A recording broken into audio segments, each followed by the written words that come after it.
नमस्कार, हम धनसुख। नमस्कार, और हम बानी मनसुख। हमनी का मिलके एगो नया YouTube चैनल बनवले बानी जा, जेकर नाम है पूरा पश्चिम उत्तर दक्षिण न्यूज, जेकर माध्यम से हमनी के आप लोगन के बीच में ऐसन ऐसन ऐसन ऐसन समाचार ले आइब जा, जेकर बारे में ना था आप लोगन के केहू बतावले होई, ना ही केहू दिखावले होई। खेत से, खलियान से, दुकान से, मकान से, यहाँ तक कि सीवान से, गांव के घर से, दूर से, गोबर से, पतवार से, इनार से, चौराहे से, चट्टी तक, आसमान से जमीन तक खोद के हमनी के न्यूज ले आइब जा।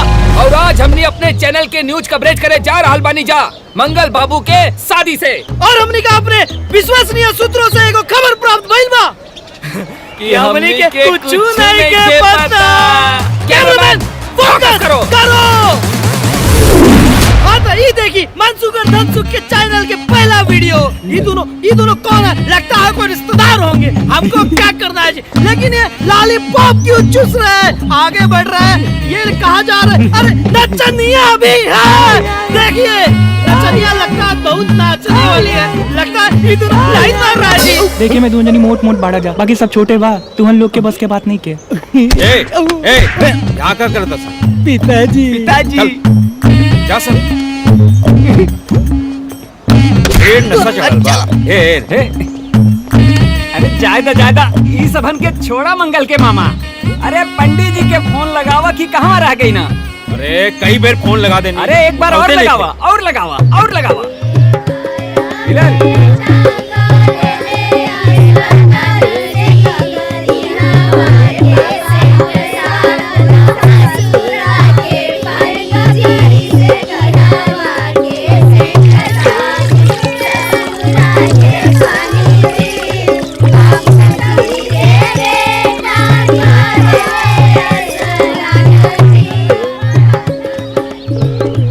फोनवा नहीं खे उठावत। अरे फोन करके मंगल के ममुआ परेशान कैले बा।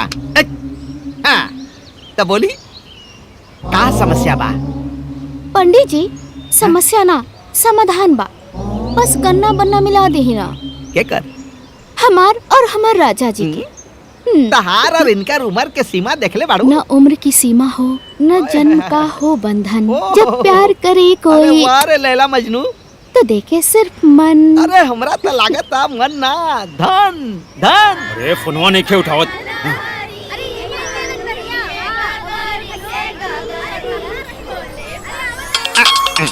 अरे मंगल के मम्मा फिर फोन करता। बारात में तो जइबे ना करब जब से पैसा ना ले। पंडित जी फोन बहुत डिस्टर्ब करता, गन्ना बन्ना बैठाई। देखा तोहार गन्ना बन्ना बन गइल बा, बाकी यहाँ के ब्याह है के ना ऊपर यमलोक के। मतलब अब कोनो समाधान नहीं खे? अरे समाधान बा, बाकी सूर्य से लेके चंद्रमा तक, राहु से लेके केतु तक, मंगल सबकर ब्याह में थोड़े टेढ़ी चाल हो गइल बा। अब टेढ़ी चाल के सीधी करे खातिर पूजा हवन करावे के पड़ी, भारी खर्चा लागी। कितना लागी? अरे कम से कम 51,000 खर्चा लागी। अरे कहीं का? अरे धारा भाई अजी तो दे दी। बच गए। ठीक है दे दे। अच्छा अरे चलो तब बजावा सहनाई हो जाए बिया। जा जा जा निकल, संभाल के ले जाइए हो, कहीं तेरे ही ना करे के पड़े। हे प्रभु, हे दीनानाथ, क्या होता हो? लागत है कलयुग एकदम पीक पे आ गइल बा। पंडित जी, फिर आ गेले। हट हट हट। चली महाराज, हम ना दे भाग। चली महाराज, सब अघोरता बारात निकले के बाद। का चली? 500 रुपया मिलल का भाई? जोन तय भइल रवो के मिली ना। करी है बिया, पंडित फोकट के चाहिए। हट है बोनी करी महाराज, है ले 500 रुपया। चला चली चलाई, दुआरे तक चले के हो गई। चला दुआरे तक चलब, ओकरे आगे एक कदम ना। आई चल चली। कैसे बियाह करवाता नहीं, मुंह मत खुलवावा।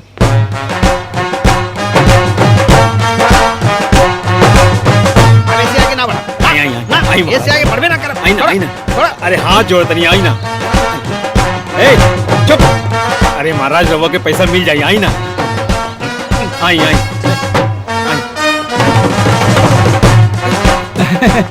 अरे आगे ना जाए। पंडित जी हाथ जोड़ता नहीं। एकरे आगे हम 1 इंच ना बढ़ा। अरे हमने के हाथ जोड़ते हैं महाराज। चली चली ना रहुआ। ना ना आ जाई ना, हाथ ना जोड़ी, पैसा निकाली। पैसा ले आई देखी। देखा 21,000 में बात भइल बा। 19,500 हमार बाकी बा। और ये पैसा हमार 19,500 जयमाला से पहले मिल जाए के चाहिए, ना तो हमार मुंह अरे खुल ना। जाओ। मुंह मत खोली, राउर पाई पाई मिल जाएगी। पक्का मिल जाई मिल जाई, हाँ हाँ पक्का मिल जाई। आई तो चलो थोड़ा हाँ पंडित, चलो चली। आई। चलो।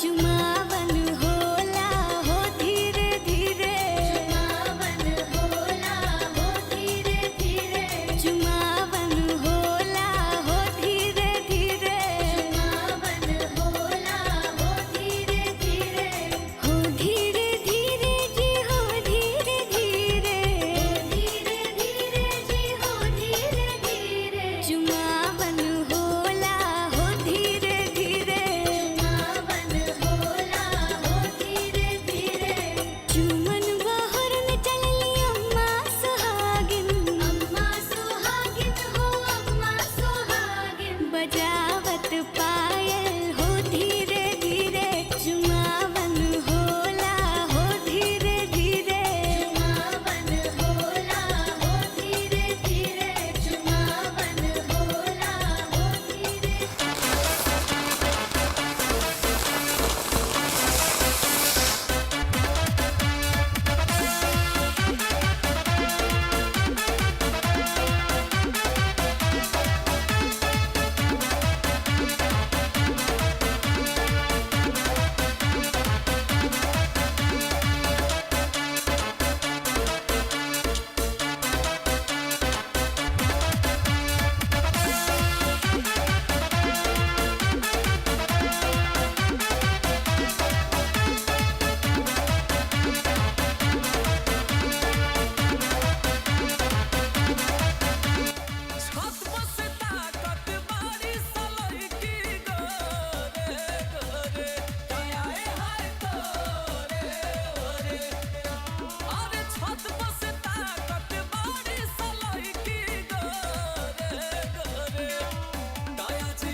हाँ दुल्हा के बहनी ना पढ़े में तेज, ना पढ़ावे में तेज, खाली घूम घूम के लइका पटावे में तेज, ऊ खिलाड़ बाड़ी दसन चुन चुन के समधी के 10 गारी करे आवो, भाग जाए भरतिया उठा के गाड़ी करे आवो, भाग जाए भरतिया उठा के गाड़ी करे आवो। मंगलम भगवान विष्णु मंगलम गरुड़ ध्वज मंगलम पुंडरीकाक्ष मंगलाय। अब दुल्हा के ले जाई, जयमाला शुरू करवाई।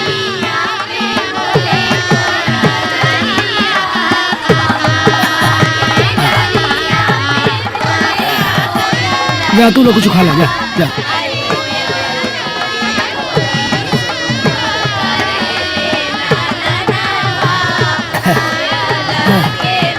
हाँ पहले तू लोग कुछ खा ला, चला।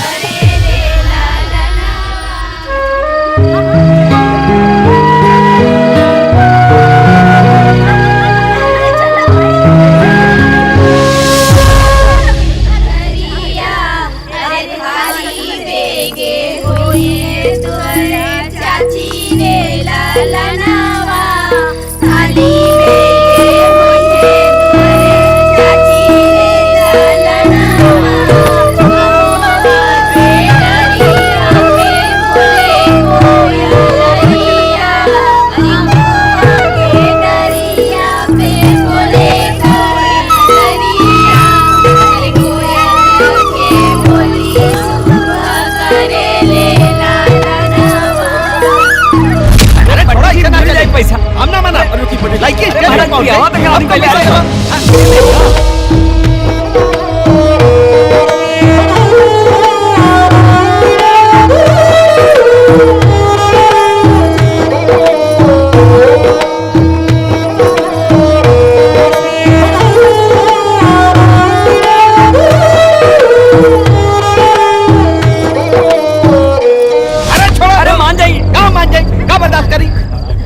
पैसा मछली के बेच कर देला लोग 1500 200 हट। अरे मिल जाए पंडित अरे जी। का मिल जाए? अब जमाल होके जाता ओकरा बाद खेल खत्म। का देबा ओकरा बाद? अरे मिल जाए पंडित जी। पंडित जमाला पड़े जाता। अब हम बता दे ये लड़का मंगला हो। रुक जा।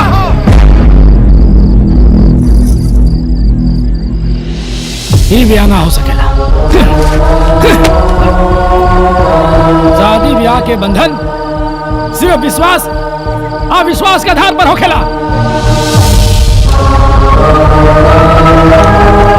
तू लोग मिलकर हमरे बेटी के साथे विश्वासघात कैला, लेकिन एगो बाप तू लोग के माफ ना कर सकेला। गांव वाले अरे देखा का बाटा इस सगरीन के तब तक मारा जब तक ये लोग के छट्टी के दूध याद ना आ जाए। अरे मारा दे।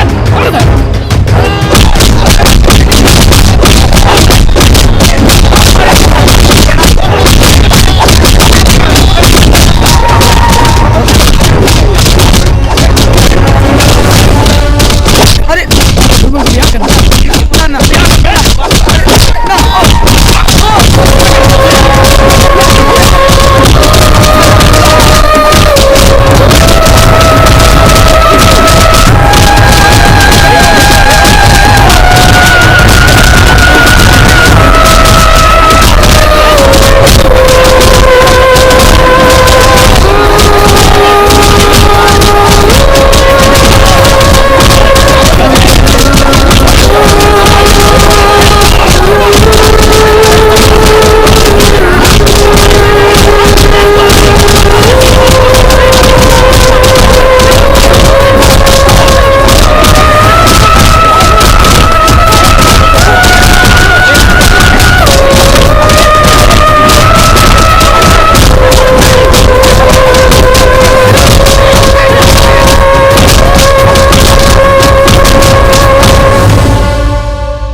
अरे बाप बड़ा कुटले मानस। अरे भाई रे ये पैसा के चक्कर में पिटा गई नहीं। ना छेना मिला ना फूल की चाट मिला लाठी डंडा। जा तू लोग पवने के मरला सत्यानाश हो जाई। नमस्कार मैं धनसुख। नमस्कार हम बनी मनसुख। देश के चौथे स्तंभ पर हमला हुआ है। वैसे हमरा भी स्तंभ सूजा हुआ है। हम पत्रकारों पे चाहे जितना हमला हो जाए, चाहे जो भी हो जाए, हमने जैसा कि आपसे वादा किया है गांव से, चौराहे से, चट्टी से, नल से, चापाकल से आप तक समाचार पहुंचाते रहेंगे। हम पहुंचाते रहेंगे। आखिर कब तक यह मंगल होता रहेगा? कब तक? हमें अपने सूत्रों से पता चला है कि ये सारी घटना मंगला मंगली दोष की वजह से हुआ है, जो कि ये देश बिल्कुल बर्दाश्त नहीं करेगा। आखिर कब तक हम इन कुरीतियों को मानते रहेंगे? कब तक दूल्हा और बाराती पिटते रहेंगे? कब तक?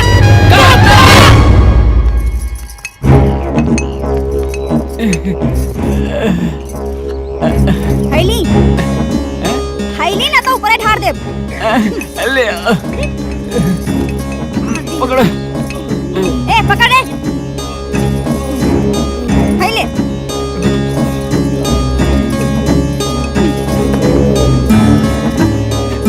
तेरी मायरे। लड़का बच्चा बूढ़ पुरनिया बराती बैंड वाला मामा फूफा सब के सब पिटाइल बड़ा सन। अरे छोट छोट लड़का भी पिटा गइल बड़ा सन। अरे ठीक भइल ई घर के मेहरारू बराते ना गइली सन, ना तो उहो कुल पिटा गइल रहती सन। अरे हई मंगल ना अमंगल पैदा भइल बा। ए जीजी कान खोल के सुन ली। वैसे तो कोनो चांस ना बा कि एकर बियाह होई, लेकिन हाँ अगर गलती से ई अनहोनी होइयो गइल ना तो हमनी के न्योता मत दे।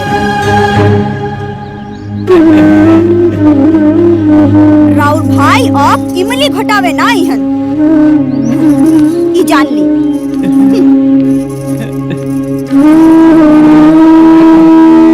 का मंगला भइल इतना गुनाह बा? हमर किस्मत किस्मत इतना खराब बा एक ले बढ़िया रही कि हम मरिए जाती।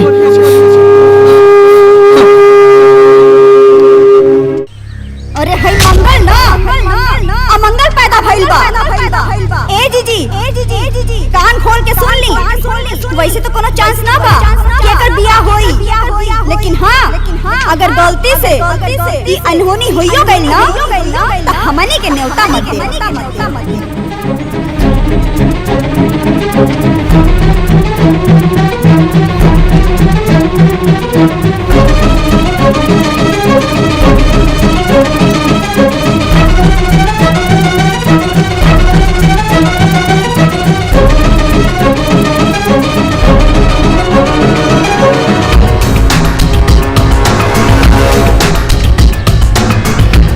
अब एक अलावा और हमारा पास कोनो रास्ता नहीं है।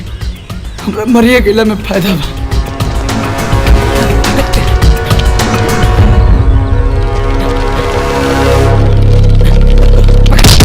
फोकस करो, आप दुल्हा थे, हम बाराती थे। आपके बारात में आप भी मार खाए, हम भी मार खाए। बताइए, हम तो नहीं मरना चाहते, आप आखिर क्यों मरना चाहते हैं? अब हमारा जिंदगी में जियला बा चले का बा, बदनामी के अलावा। लड़की वाला अपने दरवाजा पर बुला के ऐसा मरलसन कि केहू कुकुरों के ऐसे ना मरेला। मामा मौसा फूफा यहाँ तक हमारे बाप के भी कचार दिहलसन। मामी ताज हमने से रिश्ते तुर लेली। मानो गलती से आगे चल के हमार ब्याह शादी होई। मामा तो यहाँ ना तब तो कैसे गवाई कि मामा हाली हाली इमली कुटावे। मामा हमरे के मर जाए तो लोग। अरे हम मंगला बनी थे में हमार का दोष बा? क्या मंगला होना एक दोष है? आज भी समाज इतनी पुरानी सोच को ढो रही है कि हमारे इतने अच्छे दूल्हा मंगल को बिना शादी का दंगल लड़े ही मारना चाहती है। हम चाहते हैं दुल्हन के परिवार पर FIR हो। हम चाहते हैं कि उन पर केस हो। हम चाहते हैं कि ये मुद्दा संसद भवन तक पहुंचे और हम मीडिया टीम चाहते हैं कि सरकार इस मुद्दे का संज्ञान ले और CBI जांच का आदेश दे। भाई हो तनी उतरबा लोग, नीचे बैठ के बुला लो। बोला तो ये देखा आप लोगों ने लड़की पक्ष का अत्याचार। ऐसी लड़की की शादी समाज में किसी यहाँ नहीं होनी चाहिए। सावधान हो जाइए आप लोग। ये लोग वर पक्ष को घर पर बुलाकर मारते और पीटते हैं। अगर लड़के पक्ष के कुंडली में कोई दोष या त्रुटि या ग्रह नक्षत्र में कोई कमी मिलती है तो मंगल दूल्हा क्या कहना चाहते हैं आप राशि के परिवार के बदमाशी के बारे में? हम तो जो नहीं सोचे थे वो भी आप लोग बोल दिए। अब हम कुछ नहीं कहना चाह रहे हैं। अब हम घर जाना चाहते हैं। बाय। तो देखा दर्शकों, आप लोगों ने मंगल इतना डरा हुआ है लड़की वालों का अत्याचार देखकर। और एक बात, आप लोग इस वीडियो को इतना वायरल करें कि हमारे मंगल दूल्हा को इंसाफ मिले। और आप सब ना भूले हमारे चैनल को सब्सक्राइब करना और बेल आइकॉन दबाना। कैमरामैन फोकस करो, फोकस। क्या मंगला होना एक दोष है? आज भी समाज इतनी पुरानी सोच को ढो रही है कि हमारे इतने अच्छे दूल्हा मंगल को बिना शादी का दंगल लड़े ही मारना चाहती है। हम चाहते हैं दुल्हन के परिवार पर FIR हो। हम चाहते हैं कि उन पर केस हो। हम चाहते हैं कि ये मुद्दा संसद भवन तक पहुंचे और हम मीडिया टीम चाहते हैं कि सरकार इस मुद्दे का संज्ञान ले और CBI जांच का आदेश दे। तो ये देखा आप लोगों ने लड़की पक्ष का अत्याचार। ऐसी लड़की की शादी समाज में किसी यहाँ नहीं होनी चाहिए।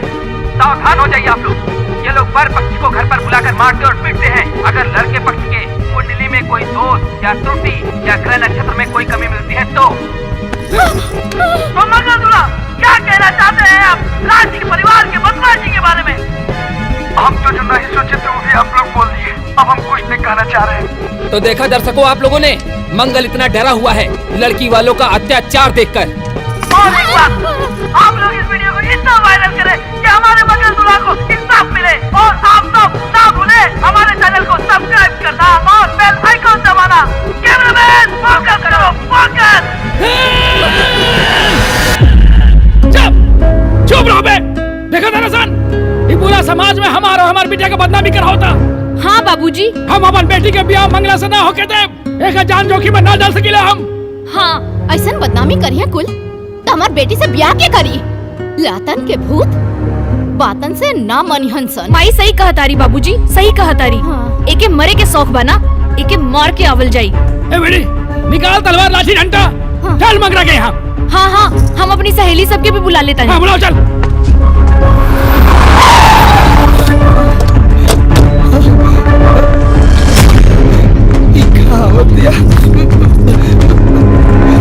बाबूजी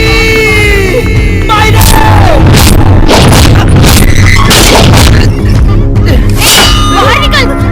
ना मंगला बाहर निकल।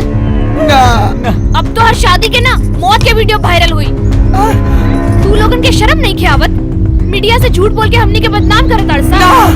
तो हर लइका मंगला बात पहले काहे ना बतौले रहला? अरे तोहन लोग की वजह से हमारे बाबूजी के लाखन का नुकसान हो गई। सजावट के, टेंट के, हलवाई के, लाइट के और तो और हमारे मेकअप के गहना वहना बनल हुआ अलग और तो और तिलक के तो हम अभी जोड़ते ही नहीं की। अब हम जाके मीडिया वालन के बताएं कि तू लोगन की वजह से लड़की वालन के कितना नुकसान भइल बा।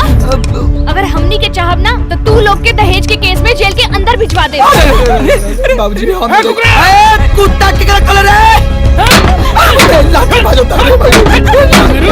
धोनी के मनसा और साजिश कुल हम समझता नहीं है। धोनी का क्या लागत रहे हैं? धोनी के लागल इस समाज में हमार बिटिया बदनाम हो जाए ना, हमार बिटिया के बेइज्जती हो जाए ना, ब्याह ना होके आचरा में मत लुको। किद के गोरौले गोरू नहीं मरेले। अरे कचरा में लुका दे। अरे हम रिटायर फौजी है रे फौजी। हम बॉर्डर पे अपन देश के रक्षा करत रहिया। ए समाज में अपन बिटियों का रक्षा कर सकीले हम। हां देखा ना सब मारो सुन इनके। बाहर निकल।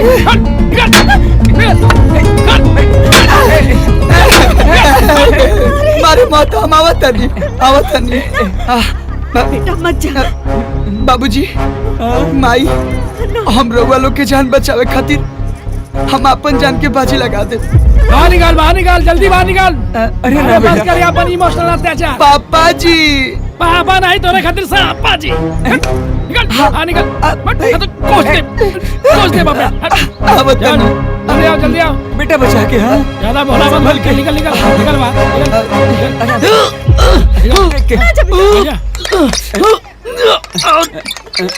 खुलते नहीं खे खुला बेटा नहीं आवतनी पापा जी आवतनी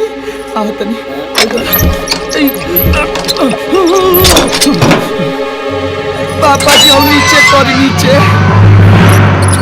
प्यार से बात कर जाओ। हाँ कोनो बात नहीं, बात प्यार से बता। हाँ बागुला होने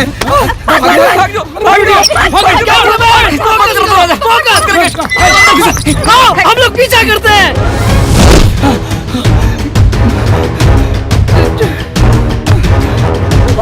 बाप रे बाप रे ना तो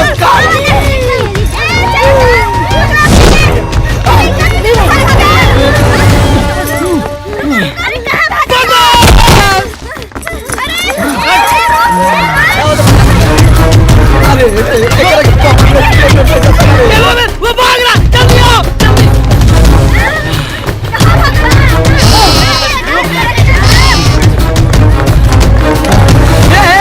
एक मिनट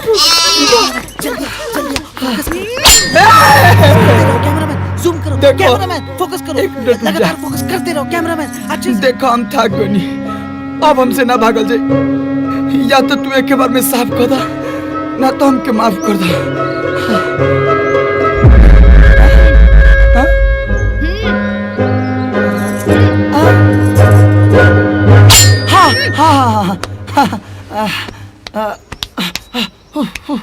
बैठो चल बाकी ना।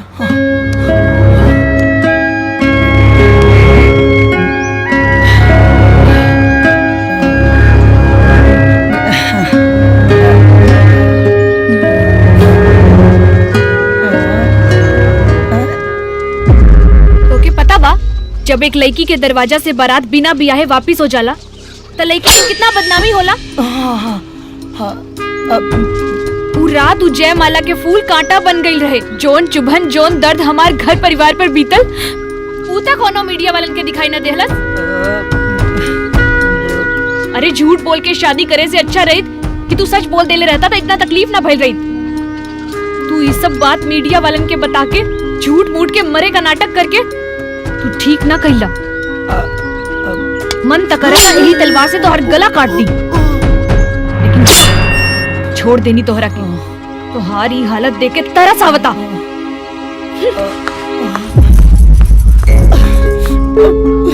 हम कतना भागा बनी और तनिका हो जाता का मीडिया वाला तो मिल गया हमें नया मसाला।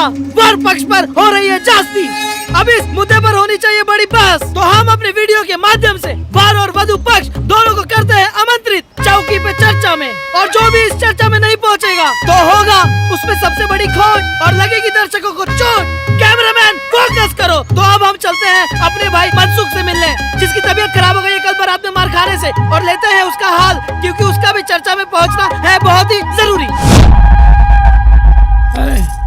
मिल गए रतन सकरी लोगन तब मार के घरवा भर के हाथ गोड़ तोड़ देले रहती। पापा मम्मी दीदी और एगो वीडियो डाल देलक रिपोर्टरवा। तो मिल गया हमें नया मसाला। वर पक्ष पर हो रही है जांच, अब इस मुद्दे पर होनी चाहिए बड़ी बात। तो हम अपने वीडियो के माध्यम से वर और वधु पक्ष दोनों को करते हैं आमंत्रित, और जो भी इस चर्चा में नहीं पहुंचेगा तो होगा उसमें सबसे बड़ी खोज चौकी पे चर्चा में। चर्चा चौकी पे चर्चा। हवा मगरू ऐसा खर्चा देव ना कि पीछे मरचा लग जाये उनके। अरे भौजी है भौजी, भौजी से बंगाली है तो नंगा हो जाइए। हवा चर्चा पे मगरू के नाती चौकी पे नमस्कार, मैं धनसुख। नमस्कार, मैं मनसुख। जैसा कि आप सब देख रहे हैं, इस खुले आसमान में, ये आम के पेड़ के नीचे, इस जमीन के ऊपर हम सब क्यों खड़े हैं? दिमाग पे जोर डालिए, डालिए, जोर डालिए। ठीक है, हम ही बता देते हैं। जैसा कि आप सबको पता है, हमने अपने नए चैनल के माध्यम से हमारा पहला ब्लॉग शूट किया था, मंगल की शादी।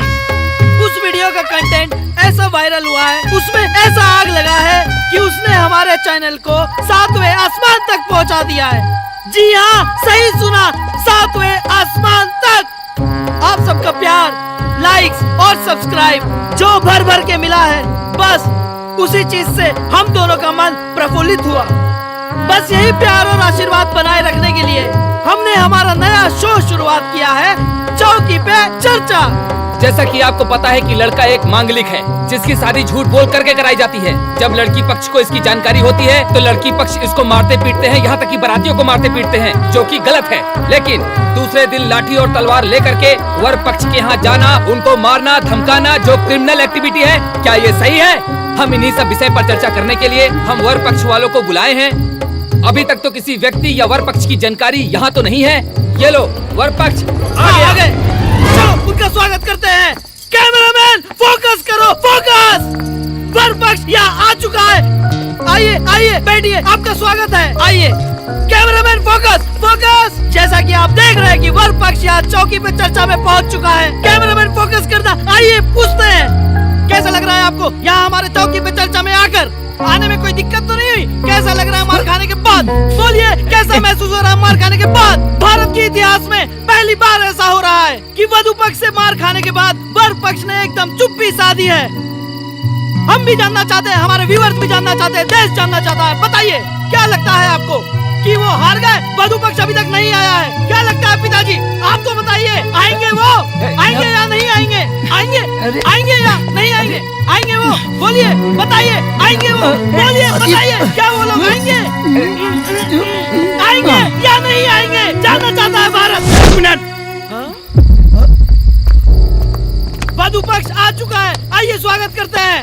वधु पक्ष पहुंच चुका है। कैमरामैन फोकस करो, फोकस। वीडियो बाज गड़ा मुर्दा के फिर से खोदे वाला बात सुना पहले। चाचा जी, आपको पहले चौकी पे आना पड़ेगा, क्योंकि आप चौकी पे चर्चा पे आए हैं। आइए आइए, वर और वधु पक्ष दोनों ही पहुंच चुके हैं चौकी पे चर्चा में। कैमरामैन फोकस करो। तो आइए शुरू करते हैं आज का ये डिबेट। तू लोग पहले तो चैनल बंद करा और कान खोल के पहले हमारी बात सुना।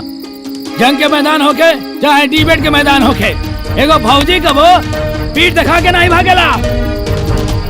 अरे हम सरहद में गोली बम बारूद से डराइबे ना कहीं, तो तू लोग का छोट बड़ डिबेट से डरा जाए। अरे तू लोग जौन पूछेगा बात जैसे पूछेगा बात जहाँ से पूछेगा बात पूछा। अरे हम छाती ठोक के सच्चाई के साथ जवाब दे पूछा। तो जैसा कि आप सबको पता है कि वर पक्ष ने अपने बेटे की शादी कराने के लिए झूठ का सहारा लिया और ये झूठ हो गया है बेनकाब, जिसके एवज में घरातियों ने बारातियों को दूल्हा मामा सबके समेत पीटा। यहाँ तक तो बात ठीक थी, लेकिन वधू पक्ष द्वारा वर पक्ष पर दोबारा हमला करना कहाँ तक उचित था? हमला क्यों किए बताएंगे इसके बारे में? एक एक कारण तू ही लोग हवा। तू लोगों के अपन समाचार खातिर खाली मसाला चाहिए। भला केहू के बहन बेटी की इज्जत तार तार हो जाए। उनके लड़का फांसी लगावे गए रहे, हमारे वीडियो बोले रहे फांसी लगावे खातिर। अरे समाज के चौथा स्तंभ हुआ तू लोग, वीडियो बना के वायरल कर देला। कहाँ वाले सब? जब हमारे बेटिया के समाज में बदनामी भाई मंगला होकर कोनो पाप नहीं होला। तो हर लड़का मंगला बा तो लड़की मंगली खोजला।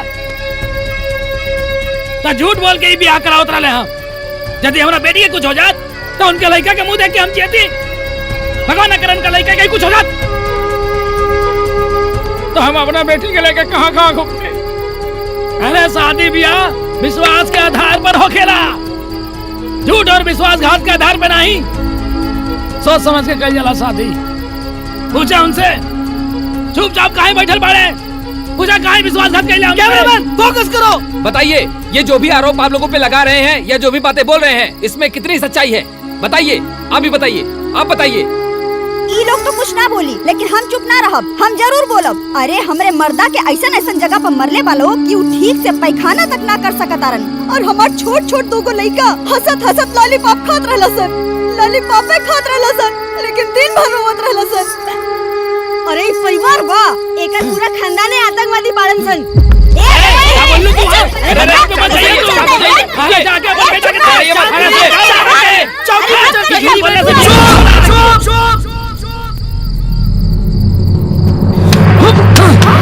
जैसे हमरे शादी के और तमाशा मत बनाओ लोग। अरे मानता नहीं कि हमने झूठ बोल के शादी करने की कोशिश करनी चाहिए, लेकिन होनी और अनहोनी कहीं के दरवाजा पर दस्तक ना देवेला। और हम अपने जयमाला के फूल इनके अर्थी के फूल में की बनाना चाहते। एले बढ़िया रही कि हम कुंवारे रह जाते।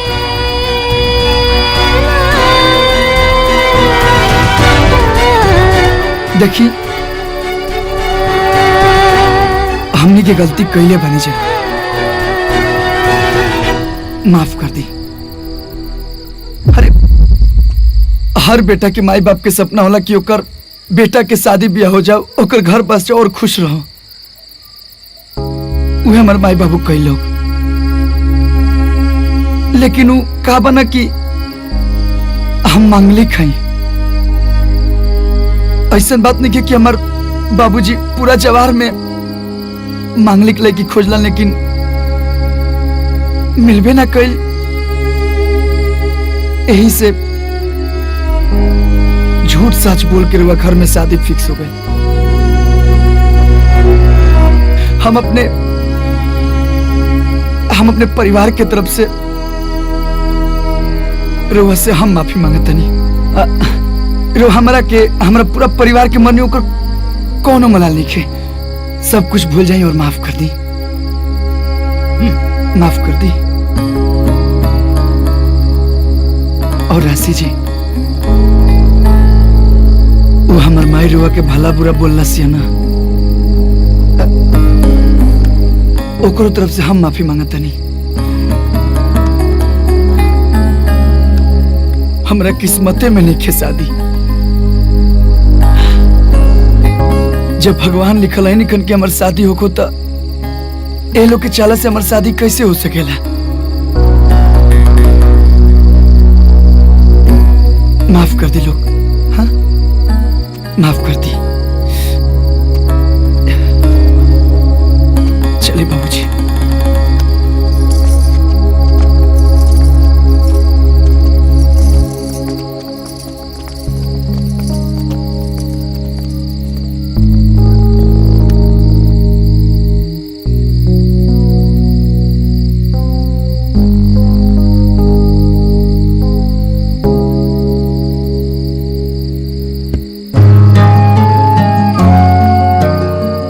जानता नहीं कि हमने के झूठ बोल के शादी करे की कोशिश करनी जाए, लेकिन होनी और अनहोनी कहीं के दरवाजा पर दस्तक ना देवेला। और हम अपने जयमाला के फूल इनके अर्थी के फूल नहीं बनावल चाहत। एले बढ़िया रही कि हम कुंवारे रह जीते। हमने की गलती कैले बनी जाए, माफ कर दी।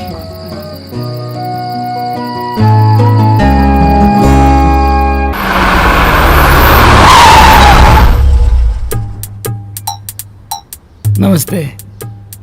नमस्ते।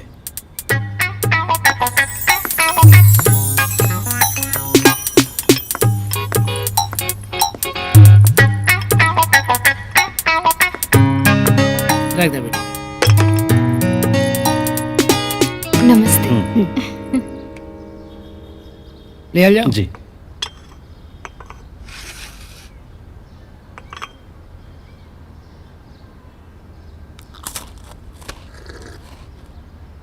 चाय तो बहुत बढ़िया बनल बा। देखिए भाई साहब, आप चुप रही ना, हम बोला था नहीं। देखिए भाई साहब जी, वैसे तो दान दहेज की हमनी के सख्त खिलाफ बनी जा, ये तो बड़ा पना आपके। पर गांव समाज भी तो कुछ होला नू। उपहार समझ के आप कुछ भी दे हम ना तो हमनी के रख ले। वैसे तो लोग 10 लाख, 5 लाख, 15 लाख मांगेला, पर हमनी के बस 2,51,000 आप दे दी। अब समाज में हमनियों की इज्जत रह जाई। मड़ा में जैसे लड़का के अंगूठी, सिकड़ी, घड़ी, जैसे कि छोट मोट गाड़ी, बुलेट। हाँ, बुलेट। हाँ हाँ जी, हाँ बुलेट, हाँ जी हाँ, तो आप दे दे हम ना, तो मड़वा की शोभा बढ़ जाई नू। देखिए भाई साहब, जब आप लड़की के विदाई करब 5-7 थान गहना तो आम चीज बनू, वो तो केहू भी देवेला, तो लड़की के बिना गहना के साथ विदाई ना करम नू। भाग! चल निकल यहाँ से।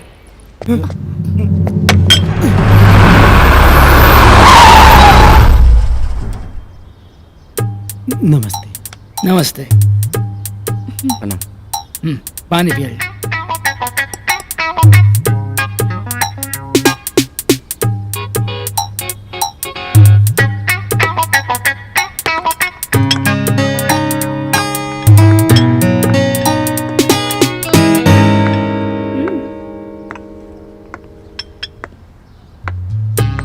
बेटी।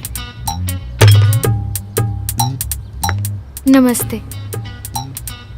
यू नो एक्चुअली भाई साहब, हम ना थोड़े मॉडर्न टाइप के हैं जी। हम चाहेंगे कि हमारा बेटा और आपकी बेटी आपस में मिलजुल कर कुछ बातचीत कर ले, एक दूसरे को पसंद भी कर ले। Do you have any problem?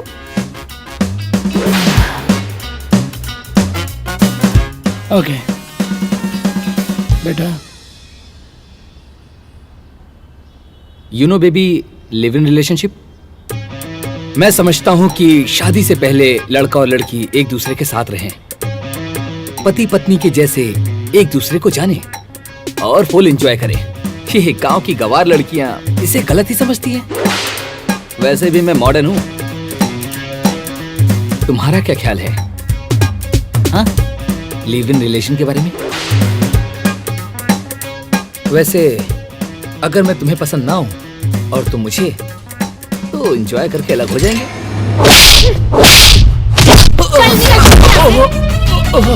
Enjoy चाहिए तुझे? What is this? करवाती हूँ तुझको एंजॉय। लिव इन में रहना तुझको। रुक जा, बताती हूँ तुमको मैं। एंजॉय कर बे तू, एंजॉय कर बे। लिव इन में रहेगी कहा था 6 महीना। हाँ भाई, भाई।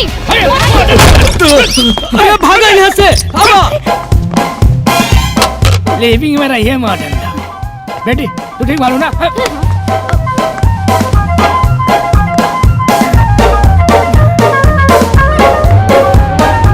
हम पाप कर दिले का?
रुक जा। अब हमरे से ना भगल जाए। हम थक गई। हमर सांस फूलता। तारा मारे के बनू। तारा मारे के बनू। तो अकेला मार लिया। लेकिन ये दोनों से लोग के होने भेज दो। तो मार लिया हमरे के। मारा। हम मारे नहीं ख्याल बनी। तो मारने को तो बगावत कह रहलू। तू भागत कह रहला? अरे हमरा लगा कि पिछला बार जैसे तू हवा अपन तलवार लेके आइलो खूबू। हाय फूल ई काटा से मरबू का। हमनी के कुंडली ते ना मिल सकेला, बाकी दिल तो मिल सकेला ना। हम जान गइल बानी राउर कुंडली में दोष बा, लेकिन रउआ में कौनो दोष नहीं के। दुनिया का सारा बाग बगीचा देख ली हनी, लेकिन रउआ जैसन फूल कहीं नहीं खे। I love you. हाँ? का तू हमरा से शादी करबा?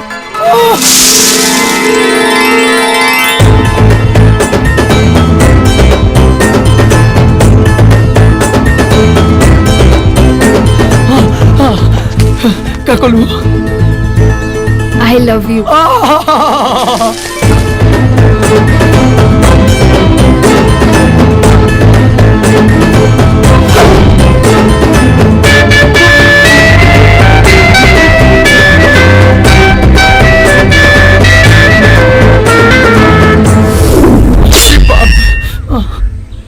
हाँ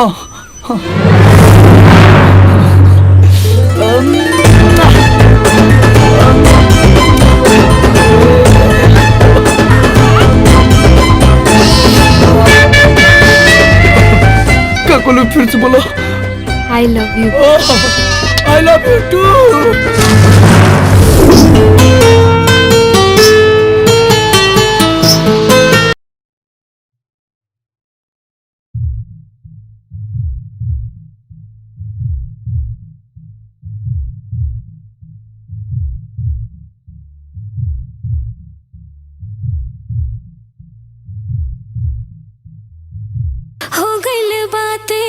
बाबिन बोले चलली मान तोरा ओरी होले होले। हाँ हो गइल बाते गो बाबिन बोले चलली मान तोरा ओरी होले होले। गजरा कलम के काम कैलस दिल पे गजल लिख गइल। होठवा हाँ हाँ हाँ हाँ होठवा करेला माना बाकी अखिया में प्यार दिख गइल। होठवा करेला माना बाकी अखिया में प्यार दिख गइल।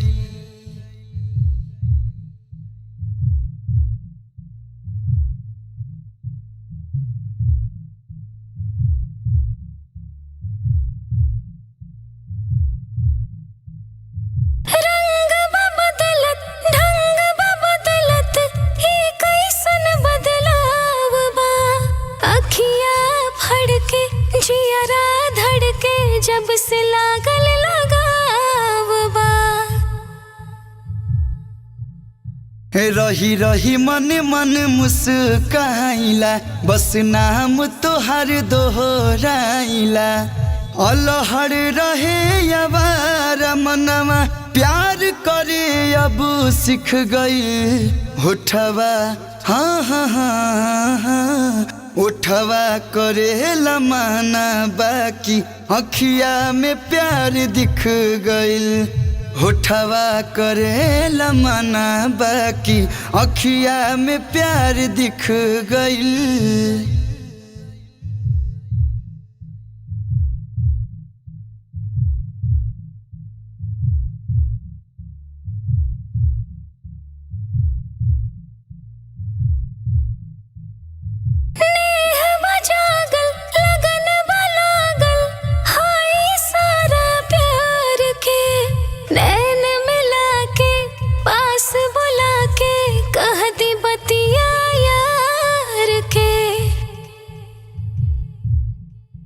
एहसास समझ में आवता, केहू हमारा पजान लूटावता। जान हो जान हमार तोहार, एक मुस्कान पे बिक गई। होठवा हाँ हाँ हाँ हाँ, होठवा करे लमाना बाकी, अखिया में प्यार दिख गई। होठवा करे लमाना बाकी, अखिया में प्यार दिख गई। राजी का हुआ मिलन। राजी ने मंगल को गुलाब का फूल से किया अपने प्यार का इजहार। मंगल और राजी की जोड़ी हुई हिट। नमस्कार, मैं धनसुख। नमस्कार, मैं हूँ मनसुख। तो जैसा कि आप लोगों ने देखा, हम लोगों ने अमंगल को भी मंगल बना दिया। कुंडली चाहे मिले ना मिले, हम लोगों ने दो दिलों को मिला ही दिया। हम ऐसे ही समाज में फैली कुरीतियों के खिलाफ अपनी आवाज बुलंद करते रहेंगे।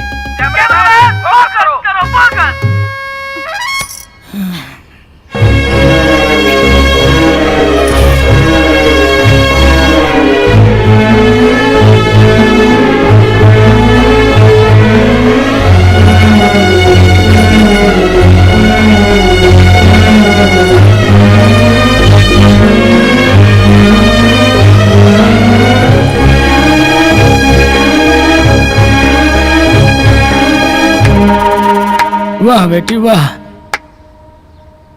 हमरे 25 साल के प्यार दुलार के बहुत बढ़िया सिला देलू हमके। यही दिन खातिर तो के शिक्षा और संस्कार देले रानी ना। जोन लइका हमरे इज्जत के समाज में तार तार कर देला, पूरे बिरादरी में हमार तोहार तमाशा बना देला।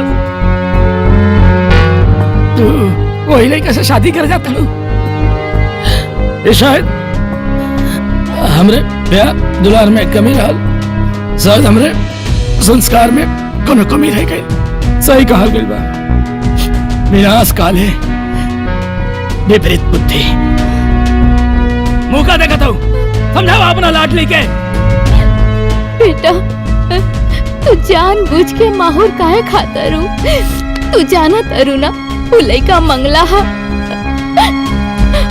अरे काल के तहरा कुछ हो जाए तो हमनी दोनों के का होई? कैसे जियब जा? रो मत, एकरा सर पे प्यार के भूत चढ़ गई। हम तो अगर दुश्मन है पागल। माई, बाबूजी, कुकुर के रोवल अनहोनी के संकेत होला, लेकिन रउआ एक बात बताई, ओकरे रोवला से पूरा गांव मर जाला का? हाँ? और जेकर नाम ही मंगल हा, वो केहू खातिर अमंगल कैसे हो सकेला? अरे अपने घर में अमंगल बनके तो ऊ लोग आयल रहलन जिनकरा के बहू ना दहेज चाही। मंगल बनके बहुत अच्छा बा बाबूजी, रउआ हमार शादी मंगल से करा दी। और रहल बात होनी अनहोनी के, तई सब इंसान के हाथ में ना भगवान के हाथ में होला। एके नियति पर छोड़ दी, रउआ हमार शादी मंगल से करवा दी।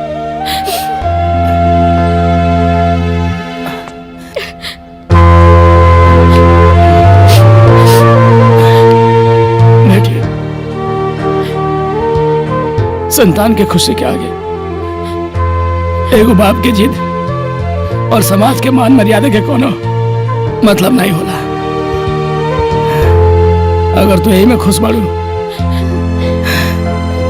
तो हम अपना जीत के कुर्बानी दे सकीले। खुश रह, तू खुश रह बेटा, तू जैसा चाहू वैसने हम करब। खुश रह बेटा।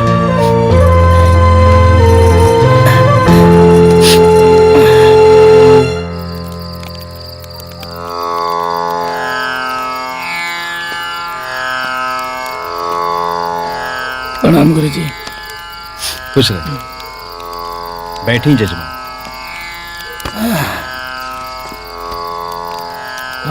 क्या बोल गुरुजी, कुछ बताओ जाओ सदिया के बारे में। देखिए जजमान, राउर परिवार के हम पुरोहित हैं। झूठ ना बोलब। लइका मांगलिक बा और राउर बिटिया मांगलिक नहीं खे। ऐसे बिटिया के ब्याह ई लइका से करावल उचित नहीं खे। देखिए पंडित जी, अब उचित अनुचित सोचे खातिर समय नहीं खे। मानी दे देव नहीं तो पत्थर।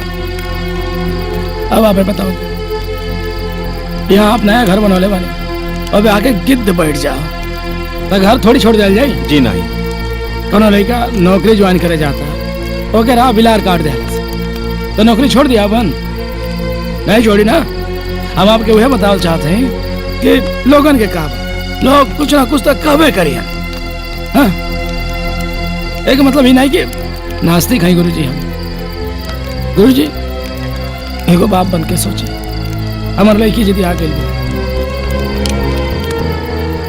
कहते हैं कि हम ब्याह करब तो वही लड़का से ब्याह कर।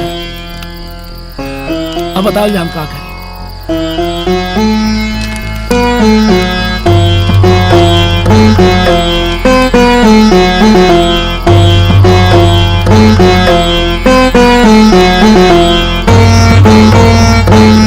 ठीक बा जजमान, दिवाली के बाद 25 नवंबर के शादी के शुभ मुहूर्त बा। बाकी पूजा पाठ से जोन हो सके हम करब। आपके बहुत बहुत धन्यवाद। खुश रहो।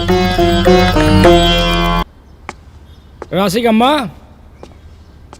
राशि का अम्मा का हाजी कहाँ बड़ो? का हा? गुरुजी के यहाँ गई लाली अच्छा शादी की बात करेगा।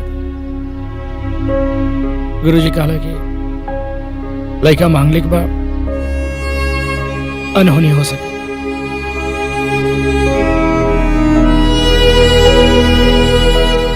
बेटा हम तो हर बाप हैं, तोरा खुशी खातिर कुछ कर सके। तू चिंता चन कर, हम तो शादी वही कैसे कराए। हम पंडित जी से बात भी कैले हैं, दिन तारीख सब रखा गई बा। और पंडित जी कहला कि जितना पूजा पाठ हो सके वो करी है ताकि दुष्प्रभाव के असर कम रहे। अब खुश बालू ना? खुश बेटा, हम तुम्हारे सामने ही समझी जी से बात कर लेते हैं, ठीक बा?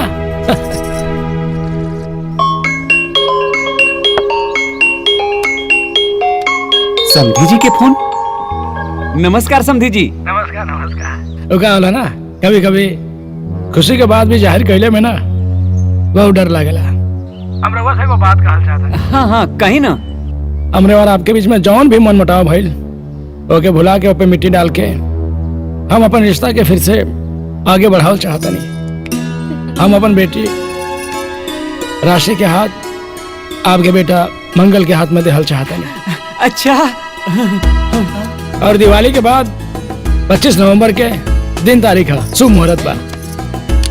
जी समधी जी, हम आपके डर से वाकिफ बानी, लेकिन आप सब कुछ भुला के सच्चे दिल से और ईश्वर के नाम लेके शादी के तैयारी शुरू करी। वैसे भी विधि के विधान के टाल सकेला। आप शादी के तैयारी करी, हम टाइम से बारात लेके पहुंच जाए।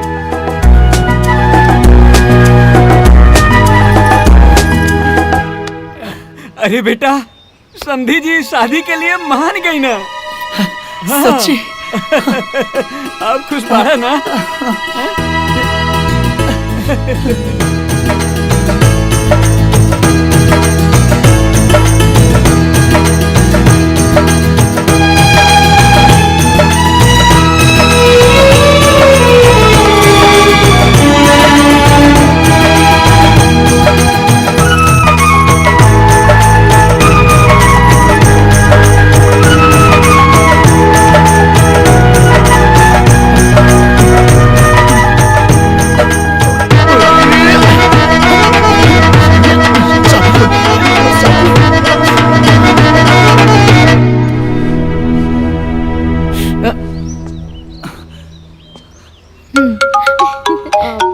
बाबूजी हम बताएं। जा चलो चलो आओ।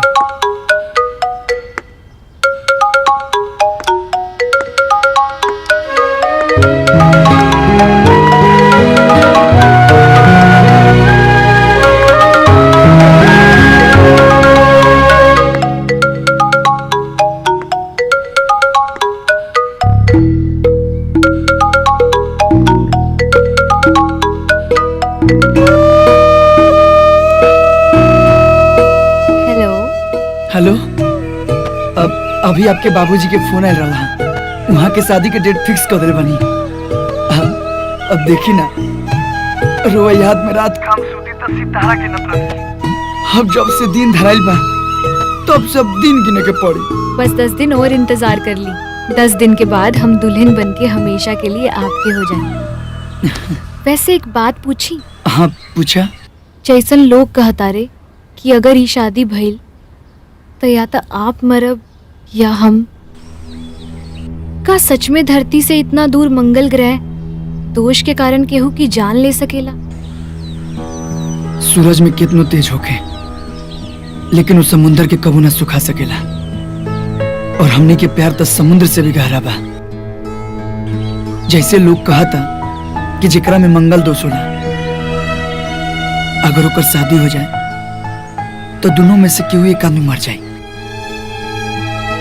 का तू हमरा खातिर मरला तैयार बाड़ू? अगर आपके दुल्हन बनके एक पल भी जी लिहनी ना तो ऊ पल एक सदी के बराबर हुई। तमन्ना है मेरे दिल की, हर पल साथ तुम्हारा हो। जितनी भी सांसें मैं जीऊं, हर सांस पे नाम तुम्हारा हो। अरे वाह, लोग सच कहेला कि मोहब्बत में लोग शायर बन जाला। और देखा ना, तू प्यार में शायर बन गई। वैसे तुमने के धन्यवाद कहे के चाहे पत्रकार धांसू मनसू के, हमनी की मिलान में सबसे बड़ा योगदान उन लोग के बा। त काहे ना मिल के उन लोग के धन्यवाद कल जाए। ठीक बा। ठीक बा। मंगलवा वाला मुद्दा इतना गरमाया था, फिर से ठंडा हो रहा है। कुछ ना कुछ करना पड़ेगा हमें मनसुख। हाँ, इसके बारे में कुछ सोचना पड़ेगा। अरे डेराई लोग मत, हम मारे खातिर नहीं आयल। वो हम आपके माइक तोड़ ले ना, इली नया माइक।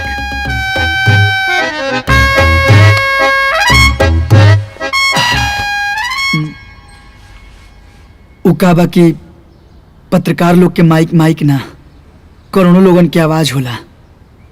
और ई माइक रउआ लोग के नया आवाज और नया सोच खातिर।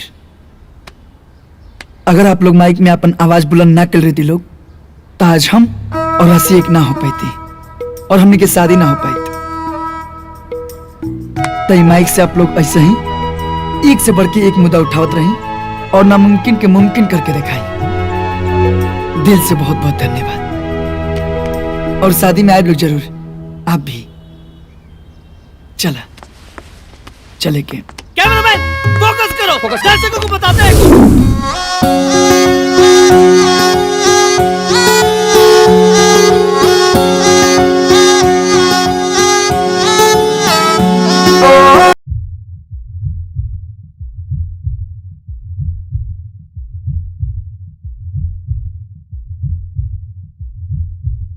हमरा खुशी हमरा गम के बन गइल तू मरहम। एहसास में हर सांस में बस गइलू तू सनम। हमरा खुशी हमरा गम के बन गइल तू मरहम। एहसास में हर सांस में बस गइलू तू सनम। साचल सनेहिया के साथ जपाई तो नैया के नैया पवर जाई हो। जान तुहरा संगत से जिंदगी के रंगत निखर जाई, किस्मत संवार जाई हो। मिल गइल जन्नत बिना मंगले मन्नत, जियते दीवाना ई तर जाई हो।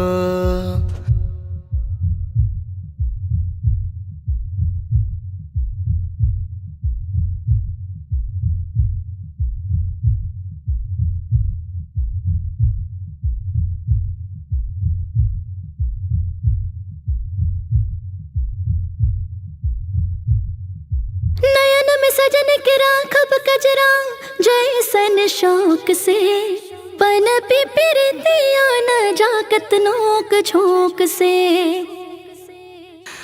हमारी रोआ रोआ अब गीत गावता, केहू दिल के वाणी खटखटावता। जब अपना राजा से मिली रानी, नैना से नैना भी लड़ जाई हो। जान तुहरा संगत से जिंदगी के रंगत निखर जाई, किस्मत संवार जाई हो। मिल गईल जन्नत बिना मंगले मन्नत, जियते दीवाना इतर जाई हो।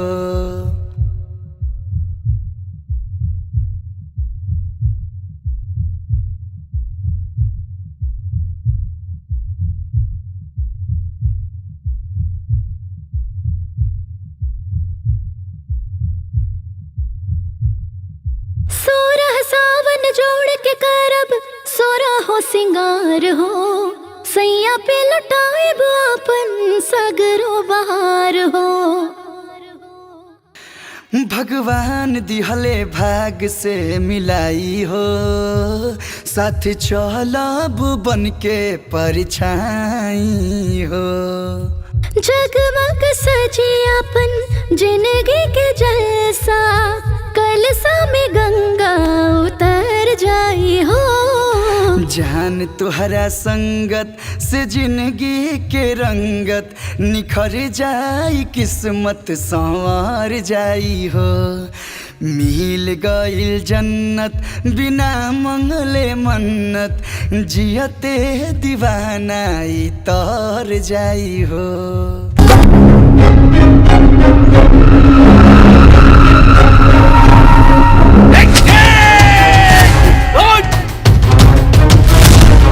चंद्र टरे सूरज टरे, टरे दिवस और रात, पर जगत में टरे नहीं पंडित तिकोरी के कहीं बात। बेटा हमरा के साइड में कह देला जा, हमहू अगुआ रहनी, हमरो कुछ हक पद रहे, शादी करा लो, बाकी याद रखिया जा। अरे शादी ब्याह खाली प्यार से ना होखेला, शादी ब्याह में 36 गुण, कुंडली में ग्रह नक्षत्र के चाल, गोत्र खानदान, बजाला जा सहनाई।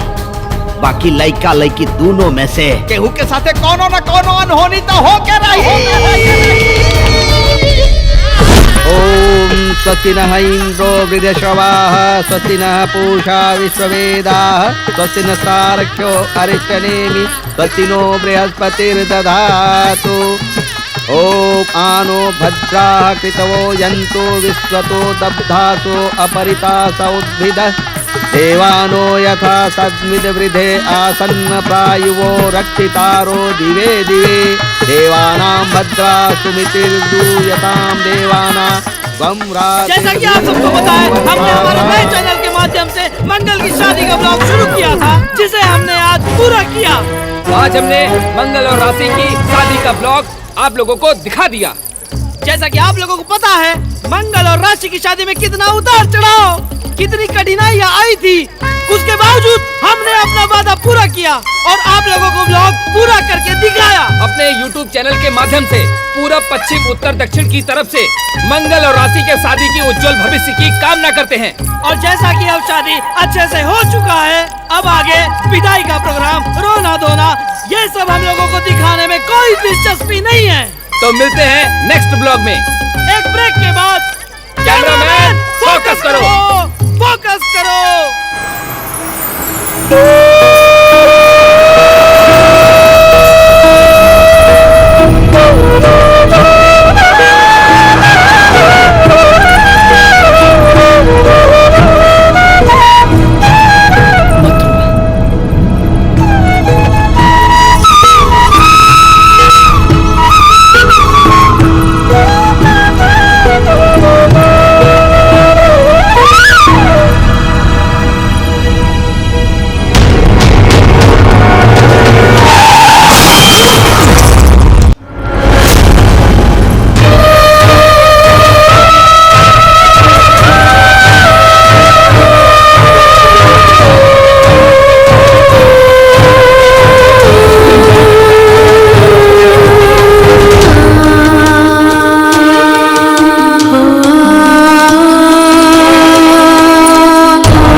बाबूजी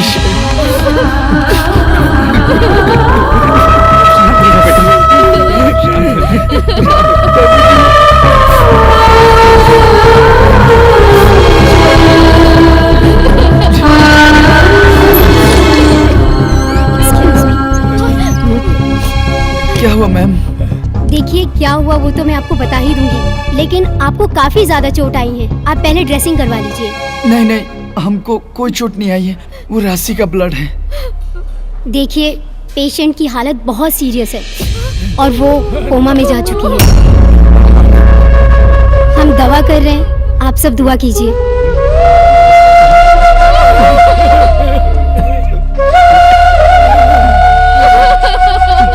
का भगवान इतवार का खेला बा? अरे मंगला हाँ भाई, और मंगला के कहरी राशि पे हो गई। हमरा जो होके के चाहिए तो हमके एको खरोच तक ना आई। अरे हमारी पागल हो गई रे हमरा बेटी के प्यार में। अरे हम क्या के बात नहीं माने के जात में पंडित जी पहले ही कहले रहे कि बियाह ना होके के चाहिए। हम क्या करें बाप? हम कहाँ जाए? क्या करा बस? अरे बेटा बेटा हमरा के लागत है कि टिकोरी पंडित के पास चले के चाहिए। उन्हें बताइए कि क्या उपाय करे के बा। चला उन्हीं के पास चल के ही पता चली। हाँ चला चली।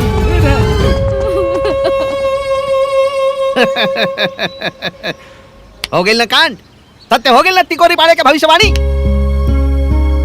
बारात ना लगे ला जा, चोरी चोरी शादी कैले ला जा। हो गई ना अनहोनी।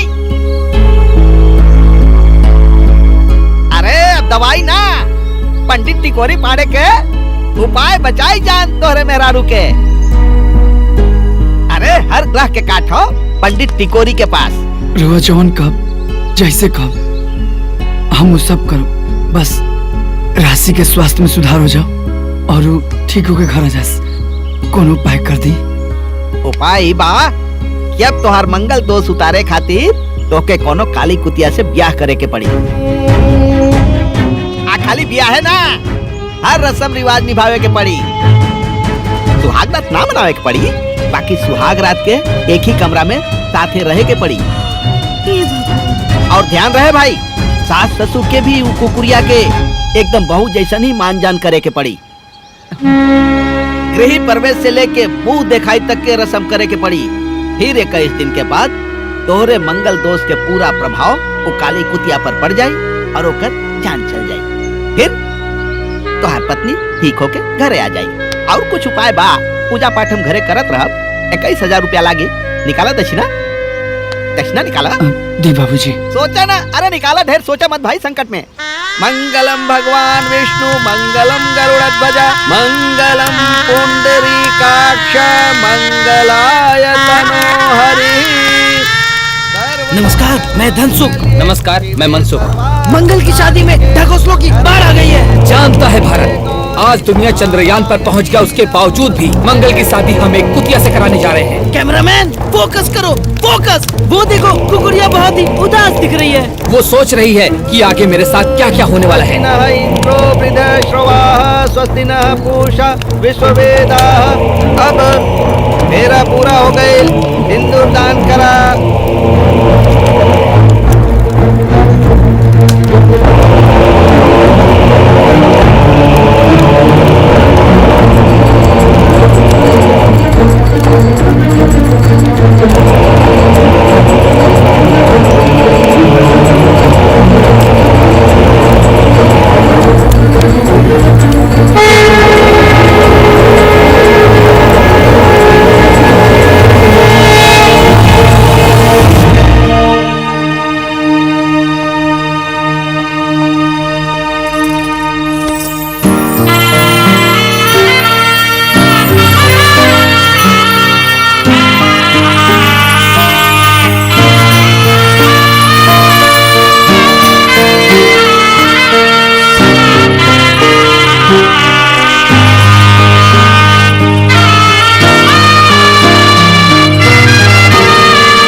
प्रवेश करिए हम कबो सोचले ना रहने।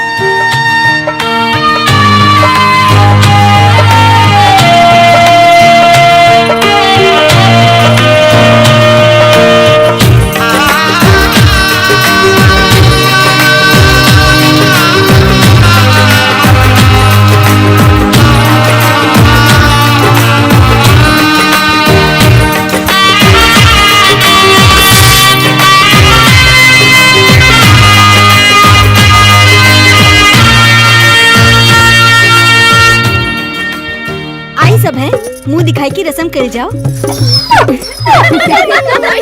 ए बिमला भौजी, अरे एक ठो बात कही, गांव में तो बड़ी पतो आईली, लेकिन तोहरा पतो के जवाब नहीं खे। वैसे रौरे पतो के नैहरो नंगी चाहिए बा, कबो फुदुक के नैहर में तक कबो फुदुक के ससुराल में। अरे तू लोग के शर्म नहीं खे आवत? आपन लोग के मजाक उड़ावत अनु लोगन। हमरा सबक नहीं खे लागल कि एकरा से अपन बेटा के बियाह करी। हमरा बहू के जान खतरा में बा। अगर ये रस्म रिवाज कैला से हमार बहू के जान बच जाए और हमरा बेटा पतों के घर बस जाए तो रौरा सबके कौन तकलीफ बा? अब रौरा सबके जब सोचे के बाद तो रौरा सब सोची।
भगवान, चुप हो जा। अरे रात भर भौंक तो सवार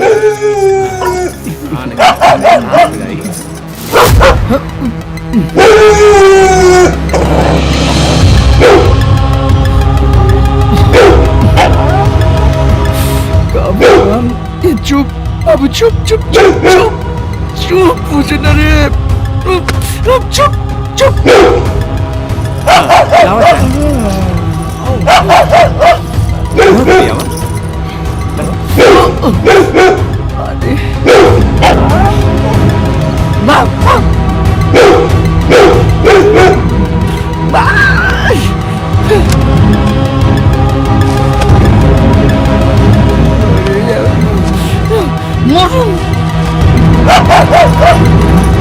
चली कान में दर्द का करबो?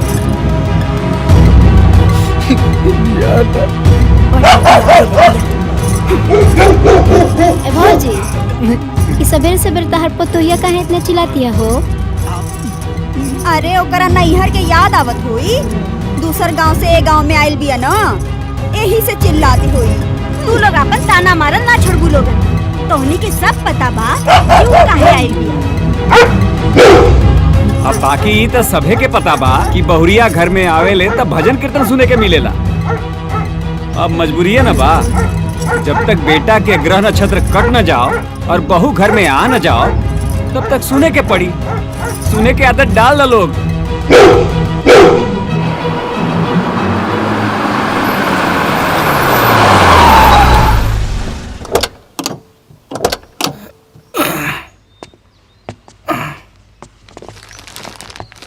आओ चला। खुश रहा बेटा। नमस्ते समधी जी। प्रणाम माई। समधी जी। अरे आप यहाँ अचानक कैसे? चौथार लेके आयल बानी। आई। अरे ये आपके चौथार लावे के का जरूरत रहे? समधी जी, आप लोग कुल रस्म निभाओ तनी, तो हम निभाओ के पड़ी ना। बेटी के बाप है हम नहीं चाहत कि रवा वजह से या हमारा वजह से कोनो गड़बड़ी हो गई। हम ये चाहते हैं कि हमारी बेटी जल्दी से सही हो जा, हमारी बेटी और दवा दोनों जना खुश रहे। समझे जी, दिल बहुत डरा गई।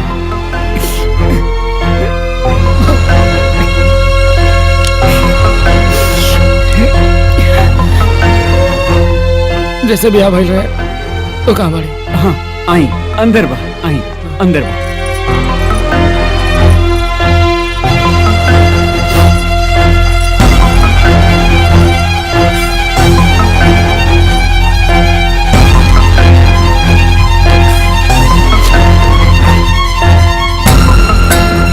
तू जानवर ना,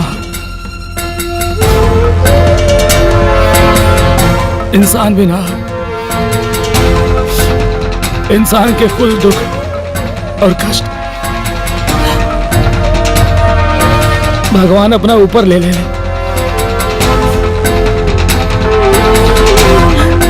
हमरे खातिर तो भगवान हो, भगवान, भगवान से भी बढ़कर।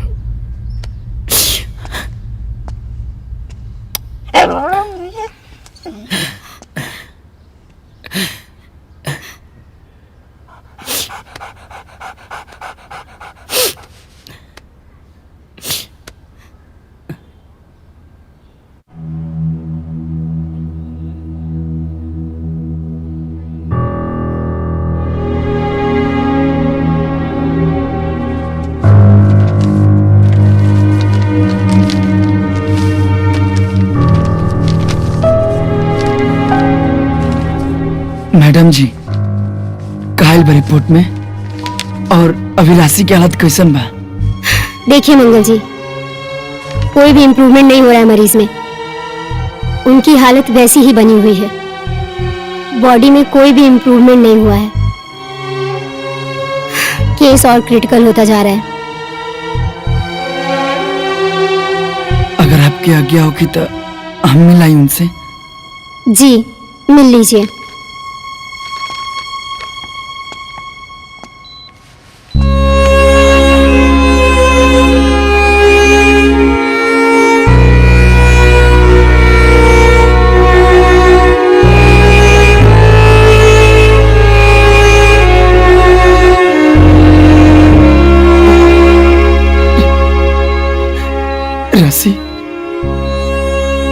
राशि, सुनो ना राशि। अरे तू एजा लेटल बड़ू और हो जा तुहार सबत घरे आ गइलो। उठा ना, कुछ बोलत काहे नहीं खू? जानता रू ना, बहुत सुंदर भी है, एकदम खूबसूरत सब हीरोइन फेल हो जाए ओकरा सामने। तो के विश्वास नहीं करना होत? रुका एक मिनट, तोरा के फोटो दिखाओ तनी। रुका। हाय देखा, देख आँख खोला ना, देखा कितना सुंदर भी है। हाँ देखा ना, देखा ना कितना सुंदर भी है। एक के देख के ना हम के गही गाना याद आवेला। जैसन सोचले रानी ओइसन धनिया मोर बाड़ी, सावर न गोर बाड़ी। देखो ना, अरे एक बार आँख खोल के देख तला राशि। अच्छा एक बात तो के बतावे के बा, तो के मालूम बा हम ओकर साथे ना सात फेरा लेके, सातों वचन लेके, पूरा रीति रिवाज के साथ ओकरा के घरे लेके आनी। कलश पर पैर मार के ओकर गृह प्रवेश भी भइल। अब मुंह देखाई भी भइल ओकर। मजे के बात ई बा कि तोहर बाबूजी चौथ लेके आयल रहलन। और तो के मालूम बा सवेरे सवेरे ना ओकरे भजन से हमर माई बाबूजी जागलन। लेकिन तू बिल्कुल चिंता मत करियो।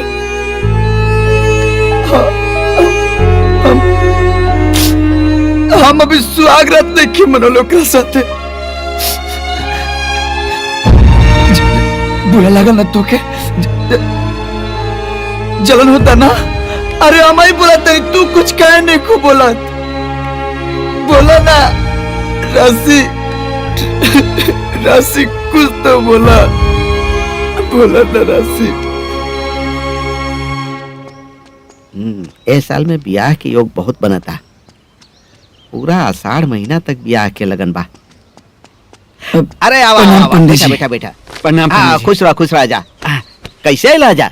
रोवा जौन जौन कनी हमने सब कहनी जा, लेकिन फिर भी राशि के हाथ में कोनो सुधार नहीं किया होत। जी अच्छा रुका देखा थी।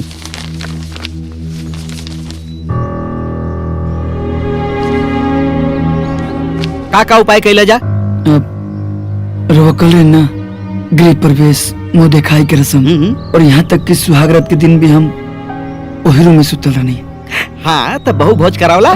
बहु भोज अबला हो गेल ना चुप।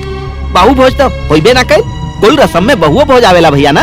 अब ज्यादा से ज्यादा 21 ब्राह्मण और कम से कम 7 ब्राह्मण के खियावे के पड़ी। और सबके दान दक्षिणा भी देवे के पड़ी। सबके सोना वोना तो ना दे पैबा, हमके दे दिया, हम सब संभाल ले। बाकी सबके या पियादा। ठीक बा पंडित जी। ठीक बा, हम बाबनन के लेके आवता नहीं। ठीक बा जी। चला चला बहु भोज के लोग तैयारी करा भाई। चलो बेटा, चलो थे पंडित जी, प्रणाम। हाँ खुश रह जा। खीर और बनवा दिया? अरे नहीं बस। अरे बस बस बस बस, रहता हो गई। अरे 2 पूरी दो। हाँ अरे हो गए भाई बस। हमारी भाई बेटा पकवान तो बहुत बढ़िया बना। दे दो। हाँ दा।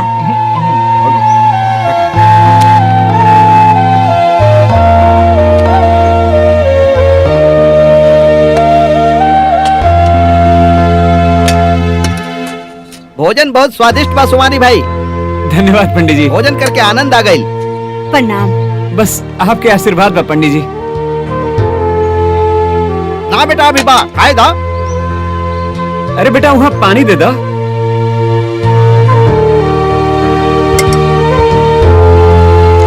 पकवान बहुत बढ़िया बनल बा।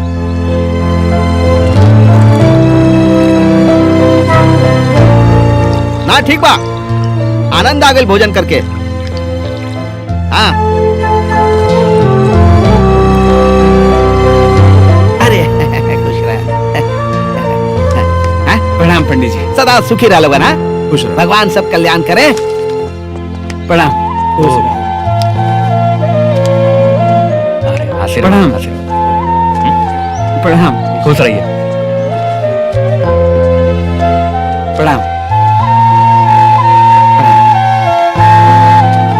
अच्छा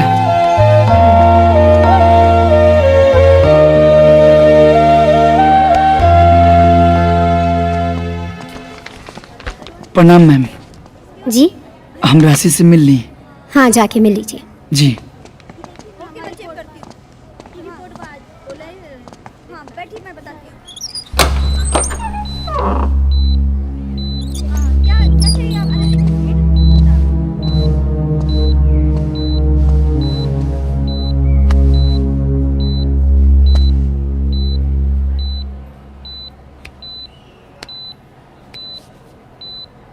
जानता हूँ राशि,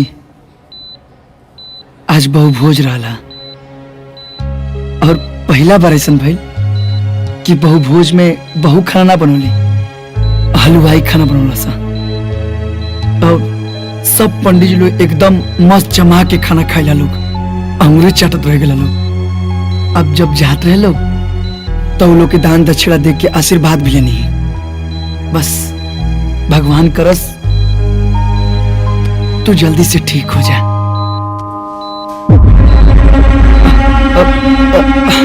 राशि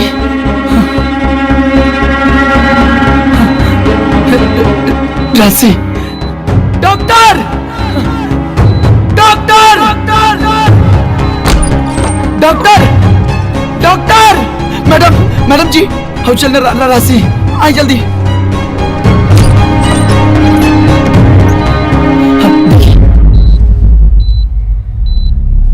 आप प्लीज बाहर जाइए, हम देखते हैं। जी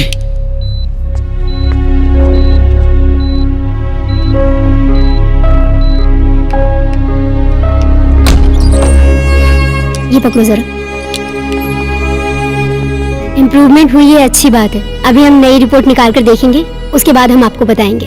आप घर जाइए। ध्यान रखिएगा। नर्स, तुम पेशेंट की नई रिपोर्ट निकालो। बाबूजी। हाँ बेटा। जानते हो माई, आज राशि पलक झपकली, ऐसा लगता कि पूजा पाठ के असर होता। आज करवा चौथ के व्रत हा, अगर बहू ठीक रहती तो दोनों आदमी व्रत रहती जा। अरे सुमारी भाई। अरे पंडित जी आई। पंडित जी अरे खुश रह जा, खुश रह जा, खुश रह जा। अरे का करी भाई, आवे के पड़ल। पैसा ले बानी, ग्रह उतारे के ठेका ले बानी, सब ध्यान रखे के पड़ेला ना। यह बतावे आइल बानी कि आज करवा चौथ बा। पंडित जी पता बा कि आज करवा चौथ बा? हाँ पता बात बेटा, सवेरे से कुतिया दुल्हन के कुछ खियोले पियोले ना बड़ा, काहे कि करवा चौथ के व्रत आज कुतिया दुल्हन के भी रखे के पड़ी और राशि खातिर तोके भी रखे के पड़ी। लेकिन हमके चली हम तो रख लेम, लेकिन ये इंसान थोड़ा नहीं है कि समझा बुझा दिया जी कि तू आज मत खो। अरे मानी घर में घूमत फिरत कुछ खा ले तब। अरे भाई आज पूरा दिन तू लोगों ने के बांध के रखा और ध्यान रखिया जा कि कुछ खाए पिए ना पावे, कोनो चूक ना होके के चाहे भाई, ना तो बाद में हमके दोष मत दिया भाई। अच्छा प्रणाम पंडित जी। खुश रहा लोगों।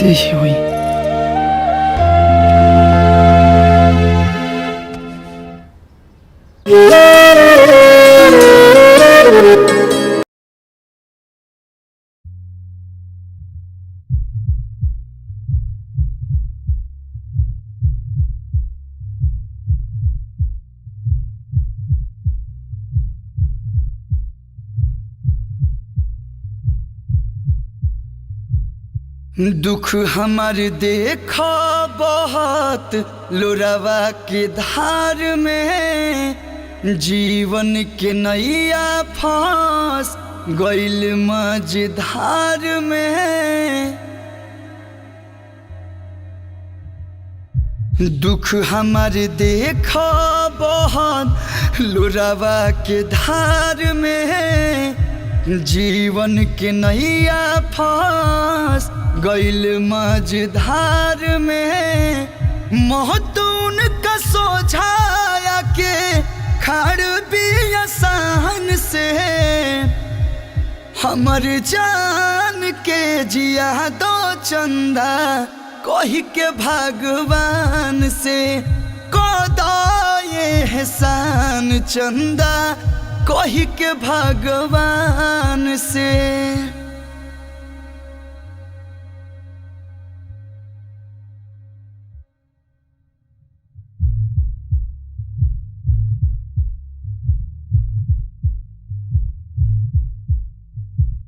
रोशन तू बड़ा हमार दुनिया अन्हार बा, सुनला पुकार तो हसे अतने गोहार बा। रोशन तू बड़ा हमार दुनिया अन्हार बा, सुनला पुकार तो हसे अतने गोहार बा। भेज दा फरिश्ता कवनो एगो आसमान से, हमर जान के जिया दो चंदा कही के भगवान से। कदा ये एहसान चंदा कही के भगवान से।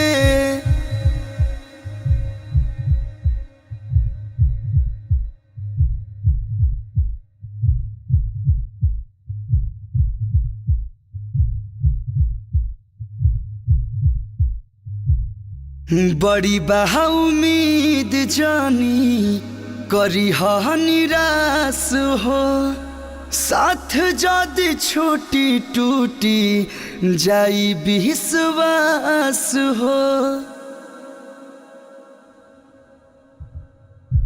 बड़ी बहा उम्मीद जानी करी हा निराश हो, साथ जदि छोटी टूटी जाई विश्वास हो।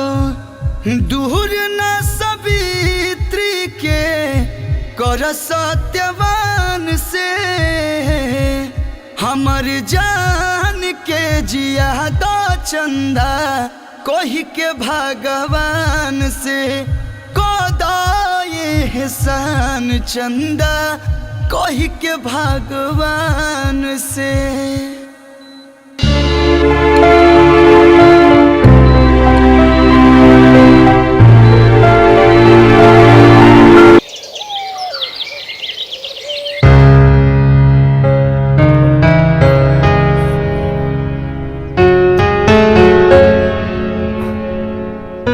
भाई साहब एक बात बताइए, इसकी ऐसी हालत कैसे हुई?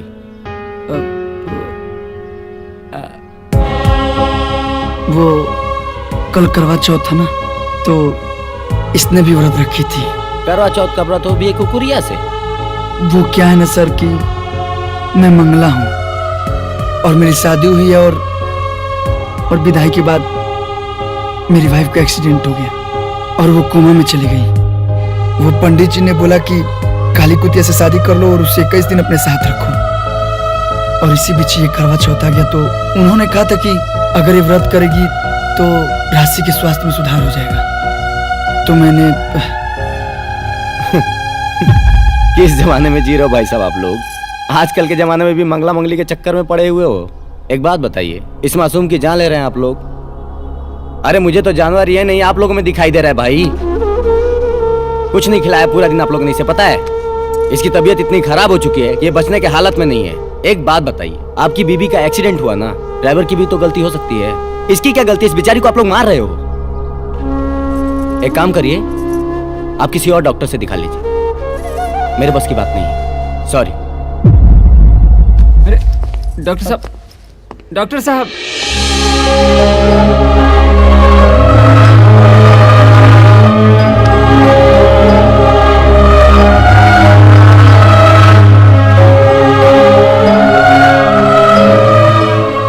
डॉक्टर साहब सही कहलन। ये जानवर ना अपना स्वार्थ खातिर हमनी के जानवर बन गए बन जा। ये मंगल ग्रह कर जान ले या ना ले, लेकिन हमनी के जाने कर जरूर ले ले जा। अरे राशि के जान बचावे खातिर एगो बेजुबान के जान ले कहां से उचित बाबा जी? विधि के विधान क्यों नहीं मिटा पोले? तो हमारा किस्मत में जोन हुई वो हमके मंजूर बा। हम एकरा के और अब कष्ट नहीं के दे सकत। आज से एकरा के हम आजाद करतन, जातनी छोड़े।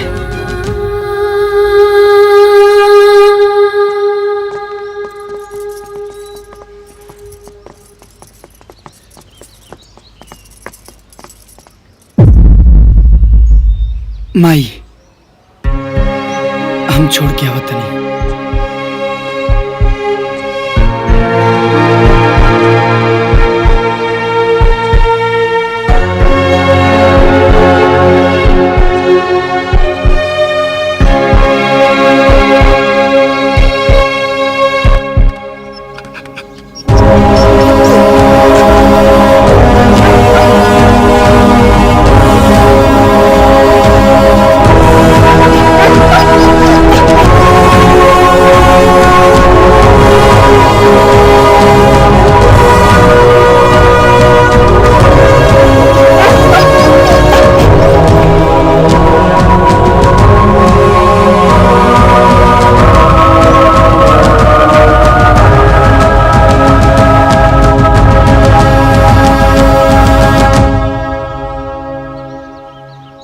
देखलो माई, बंधन से खुलते ही लगता क्यों करा के नया जिंदगी मिल गई।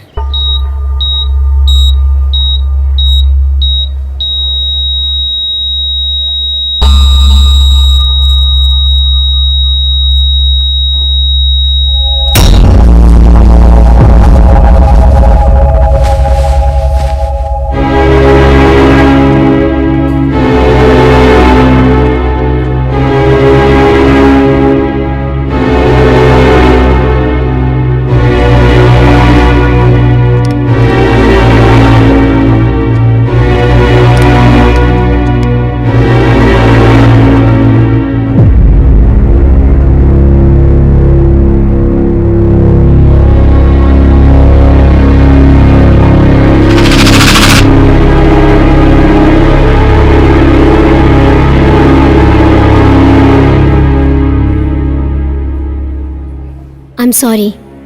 She's dead.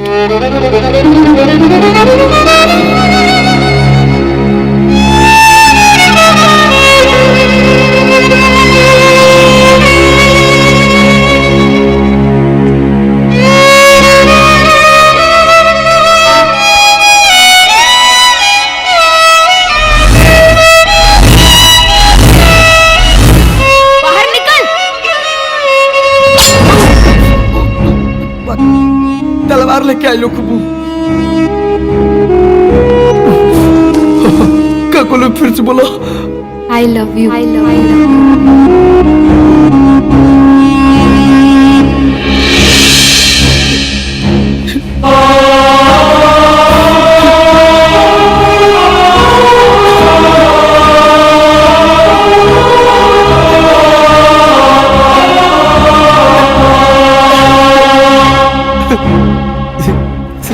जैसे लोग कहा था कि जिकरा में मंगल दोष होला, अगर ओकर शादी हो जाए तो दोनों में से केहू एक आदमी मर जाए।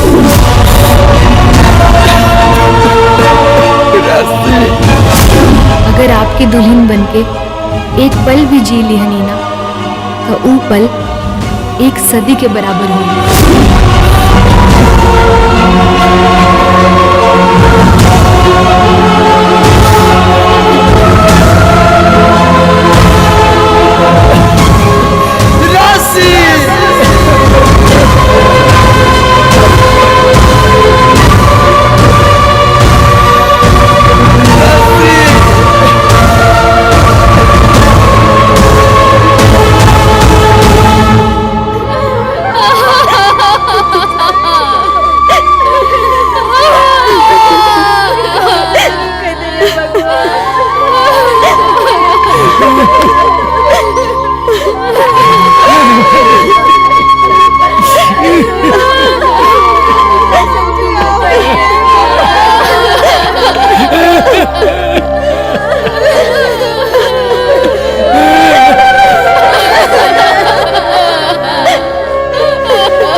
कैमरामैन, आज फोकस मत करो, आज कोई ब्लॉग नहीं बनेगा। दर्शकों माफी चाहता हूँ, अगले ब्लॉग में फिर मिलते हैं।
प्रथम वही वो है अनंत है यक्ष वही वो है जीवन है जीवन है जीवन है प्रथम वही वो है अनंत है यक्ष वही वो है जीवन है जीवन है जीवन है धरा में भी है गगन में वो है जल में अग्नि में पवन में वो होता सदा सहाय। ओम नमः शिवाय हरि ओम नमः शिवाय ओम नमः शिवाय हरि ओम नमः शिवाय ओम नमः शिवाय हरि ओम नमः शिवाय।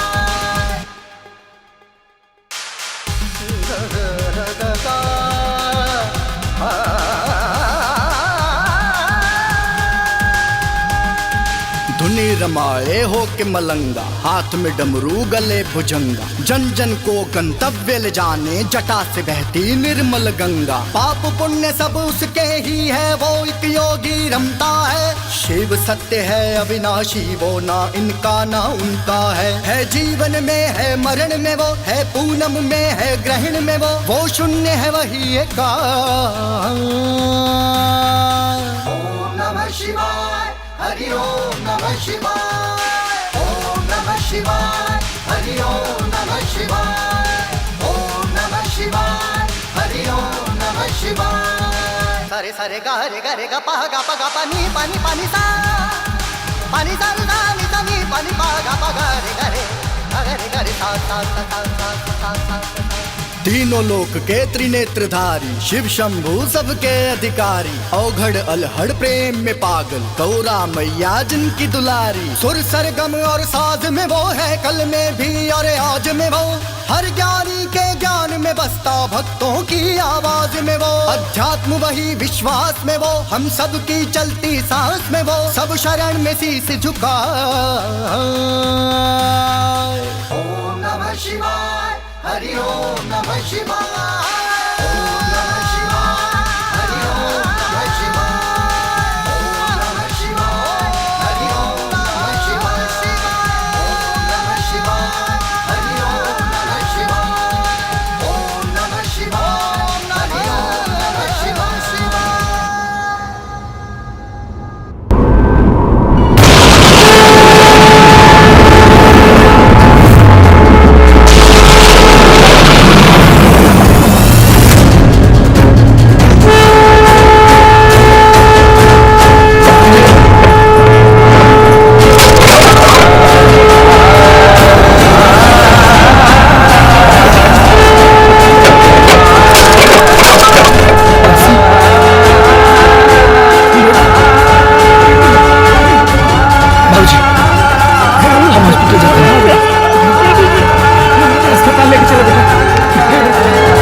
सांसें चल रही है। इन्हें जल्दी आईसीयू में लेके आइए।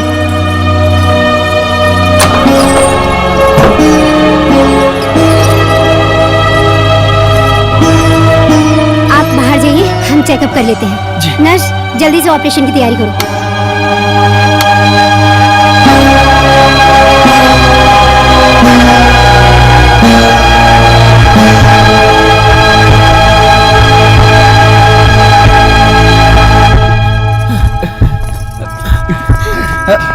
काबिल बाबू, वो ट्रीटमेंट चलाता है।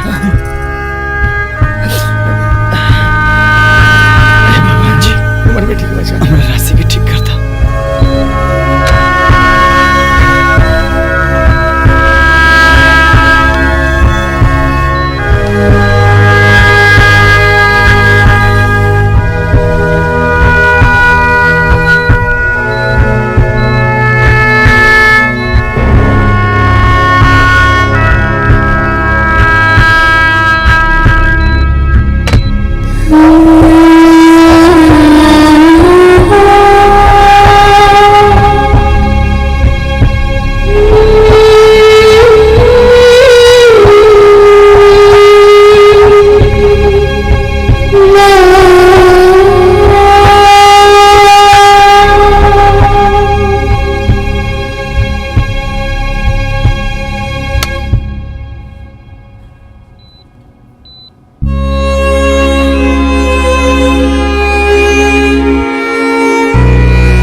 साइंस हार गया भगवान के आगे। ये कोई चमत्कार ही है जो आपकी पत्नी मौत के मुंह से निकलकर जिंदा वापस आ गई। सही कहा मैडम जी, ये चमत्कार नहीं, ये मेरा प्यार है जो राशि को मौत के मुंह से खींच लाया, और अब मंगल को राशि से कोई नहीं दूर कर सकता।